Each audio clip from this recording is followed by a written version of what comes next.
Hey all, இன்னைக்கு breakfast சீரீஸில் நம்ம என்ன பார்க்க போகிறோம்னா ஒரு ஹை ப்ரோட்டீன் பேன் கேக் பண்ண போகிறோம் வித் ஓட்ஸில். அதுக்கு என்ன இன்க்ரீடியன்ஸ் தேவை, அது எப்படி பண்ணலாம் அப்படின்றத நான் இந்த வீடியோவில் உங்களுக்கு ஷேர் பண்ணுறேன். நல்லா பழுத்த வாழைப்பழம் 1 இல்லை 2 எடுத்துக்கலாம். எடுத்துகிட்டு அதை வந்து கொஞ்சம் கட் பண்ணி ஒரு பவுலில் ஆட் பண்ணிக்கணும். நம்ம ஏன்னா அதை வந்து நல்லா ஸ்மாஷ் பண்ணணும். ஒரு ஸ்பூன் வச்சு ஸ்மாஷ் பண்ணோம் அப்படின்னா அது ஒரு மாதிரி கொஞ்சம் கன்சிஸ்டன்சி கிடைக்கும் கொல கொலன்னு.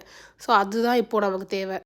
பனானாவை வந்து நல்லா ஸ்மாஷ் பண்ணி இது மாதிரி ஒரு கன்சிஸ்டன்சிக்கு கொண்டுட்டு வந்ததுக்கப்புறம் ஒரு 2 எக்ஸ் நம்ம ஆட் பண்ணிக்கலாம். நெக்ஸ்ட் நம்ம வந்து இது கூட கொஞ்சமாக வந்து மில்க் ஆட் பண்ணலாம். லைக் ஒரு ½ பவுல் ஆஃப் மில்க் ஆட் பண்ணிக்கலாம். எவ்வளோ முடியுதோ அவ்வளோ விஸ்க் பண்ணுங்கள். நல்லா விஸ்க் பண்ணிகிட்டே இருந்தால் சைடில் வந்து கொஞ்சம் பபிள்ஸ் ஃபார்ம் ஆகும். அப்போ நம்ம பேட்டர் வந்து ரெடி ஆயிடுச்சு.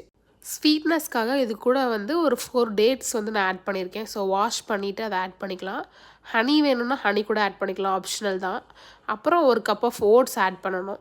ஓட்ஸ் ஆட் பண்ணிவிட்டு திருப்பி நல்லா விஸ்க் பண்ணி ஒரு 10 மினிட்ஸ் வந்து இதை க்ளோஸ் பண்ணி வச்சிடணும். நல்லா அப்சர்வ் ஆகி உங்களுக்கு இது மாதிரி ஒரு பேட்டர் கிடைக்கும் ஒரு 10 மினிட்ஸ் கேப்பில்.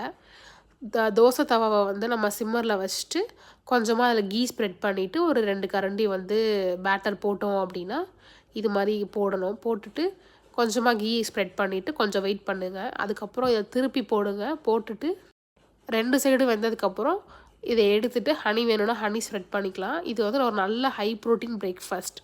ஸோ நாளைக்கு பார்க்கலாம்.